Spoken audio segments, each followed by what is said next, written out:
안녕하세요. 부산에서 형사 이혼 사건을 담당하고 있는 변호사 한창희입니다. 오늘은 성범죄 사건으로 억울하게 고소를 당하신 분들에게 필요한 법적 대응 방안에 대해서 알려드리도록 하겠습니다. 의외로 많습니다. 사실은 이런 케이스들은 어떤 경우냐면은 보통 이제 연인 관계인 사람들에게 많이 발생을 합니다. 최근에는 이런 연인 관계뿐만이 아니라 이제 데이트 앱이라고 하죠. 예, 자기는 동의하에 성관계를 가졌는데 상대방은 그렇지 못하다라고 해서 성범죄로 고소하는 사건들이 매우 많습니다. 네. 정답 말씀드리면은 사실은 형사처분 전력이라는 거는 남지 않기 때문에 영향이 없다라고 볼 수 있지만 수사 기록이라는 거는 어느 정도 보관이 되고 있기 때문에 그러한 부분들이 뭐 아예 영향이 없다라고는 할 수는 없을 것 같습니다. 조금 어려운 질문이긴 한데요. 어떤 법적인 것만 따지면 진술 자체가 일관되고 신빙성 있고 그러면은 피해자의 진술 자체가 어쨌든 증거이기 때문에 기소가 된다라고 할 수 있습니다. 그렇지만 제가 이제 사실은 이렇게 경험한 사건들에 의하면 피해자의 진술만으로는 조금 부족하고 그 피해자의 진술을 뒷받침할 만한 이제 다른 객관적인 자료들, 객관적 자료라고 하면은 이제 어떤 메시지라던가 아니면 영상이라던가 통화 녹음이라던가 제가 했던 사건은 어떤 거냐면 피해자가 진술을 성폭행 범죄를 당했다라고 얘기를 하면서 본인이 그 사건 이후에 불안해서 사후피임약을 구입을 했었다라고 하면서 같은 날짜에 약국에 가서 구입한대요. 뭐 이런 것들을 제출을 해가지고 사실 좀 사소한 것이라고 하더라도 피해자의 진술과 더불어서 이런 객관적 증거들이 뒷받침됐을 때 기소가 될 가능성이 높다. 그리고 실무적으로는 보통 기소가 된다라고 생각하시면 될 것 같습니다. 네. 혐의를 부인하는 것 자체가 유불리의 결정 부분은 아닌 것 같고요. 다만 이런 경우죠. 정말 성폭행 범죄를 저질렀어요. 그럼에도 불구하고 끝까지 부인을 한다라고 했을 때에는 결국에는 범죄를 인정하지 않고 반성의 여지가 없기 때문에 추후 양형에 있어서 불리한 정황으로 작용이 될 수 있습니다.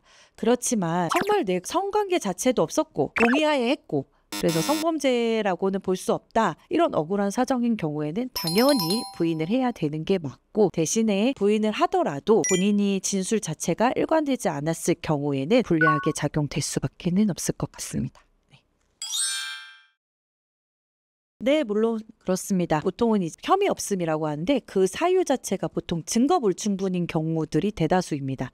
피해자는 이제 내가 성범죄 피해를 입었다라고 진술은 하지만 그 진술 자체가 일관적이지 않고 어떤 객관적인 사실, 그 당시에 찍힌 뭐 CCTV 영상이라던가 제출된 카카오톡 메시지 또는 음성, 영상 뭐 이런 기타 객관적 자료와 부합하지 않는 경우 또는 피해자의 진술만 있고 다른 이거를 입증할 만한 증거가 아무것도 없는 경우에는 증거 불충분으로 무혐의가 나오는 경우들이 많습니다.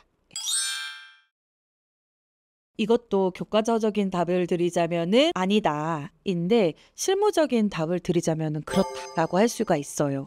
왜냐하면 이제 성범죄 고소 사건을 담당하는 수사기관이서 하는 거죠. 경찰에서 이제 그걸 담당을 하는 거고 무고죄에 대한 수사를 담당하는 것도 어쨌든 경찰에서 다 담당을 하는 건데 그 경찰 처분 자체가 성범죄 사건에서는 혐의가 있다라고 나온 걸 가지고 이게 거짓 고소다라는 무고죄를 인정할 수는 없으니까 사실 실무상으로는 무혐의가 나와야 되는 게 맞는 것 같습니다. 하나 더 설명을 드리자면은 결국엔 무고죄라고 하는 거는 허위 사실을 신고한 경우여야 하거든요. 그러면 이 허위 사실이라고 하는 거에는 결국에는 성범죄가 없었다라는 게 전제가 되어야 되는데 무혐의 처분이 있어야지 어느 정도 허위 사실에 대한 고소에 입증이 되기 때문에 결국에는 무혐의가 돼야 무고죄도 성립 가능성이 높아진다라고 볼 수 있을 것 같습니다.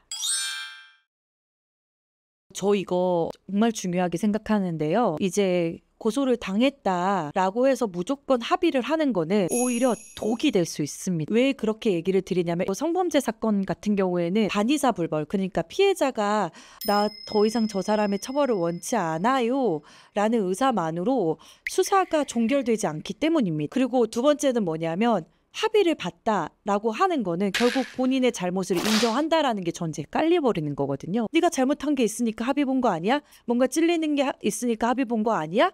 라고 해서 오히려 저희들한테 불리하게 작용이 될 수가 있어요. 어쨌든 피해자와의 무조건적인 합의는 그 부분은 좀 조심하셔야 된다라고 말씀을 드리고 싶습니다. 그리고 합의라고 하는 거는요. 일단은 내가 고소를 당했어요. 그래서 조사가 시작이 되면은요. 일주일, 한 달 만에 끝나는 게 아니에요. 어느 정도 좀 기간이 있기 때문에 특히나 내가 재판을 받기까지 적어도 3개월 이상, 일반적으로는 6개월 이상의 기간이 걸리기 때문에 그 사이에 충분히 합의를 할 수 있는 기회는 있거든요. 이거를 너무 내 눈앞에 당장에 해결해야 될 문제라고 생각하셔가지고 합의를 하시는 거는 적절치 않다라고 보여집니다. 네.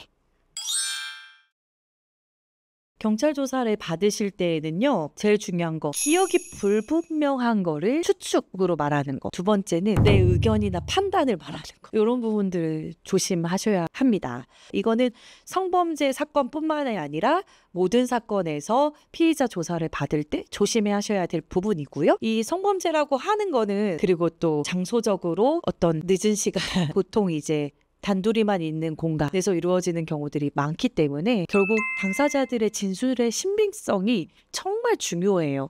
조사를 받을 때에는 내가 기억이 잘 안 난다 하는 부분에 대해서는 진술을 조금 조심하셔야 되고, 경찰 조사를 받으러 가기 전에 그 상황에 대해서 변호인과 1부터 10까지 다 조금 체크를 받아보시고, 내가 혹시라도 이런 거와 하나라도 다르게 진술하면 안 된다라는 걸 명심하셔서 꼭 진술을 조심해서 하셔야 될 것 같습니다.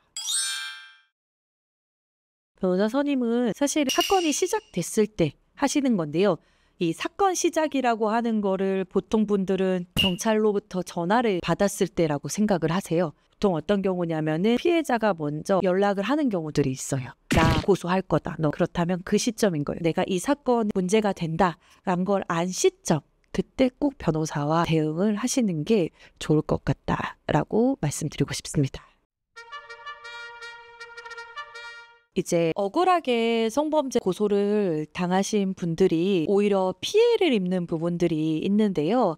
이게 보통 분들은 거짓말로 고소한 거다, 허위사실 가지고 고소했다라고 해서 무고죄에 대해서만 생각을 하시는데, 성범죄 사건이 없음에도 불구하고 기억이 없는 상황에서 이제 피해자라고 주장하는 사람으로부터 전화로 협박을 받는다거나 아니면 합의금 명목으로 해서 돈을 갈취하는 공갈죄, 어떡할 거야? 너 주변 사람들한테 알릴까?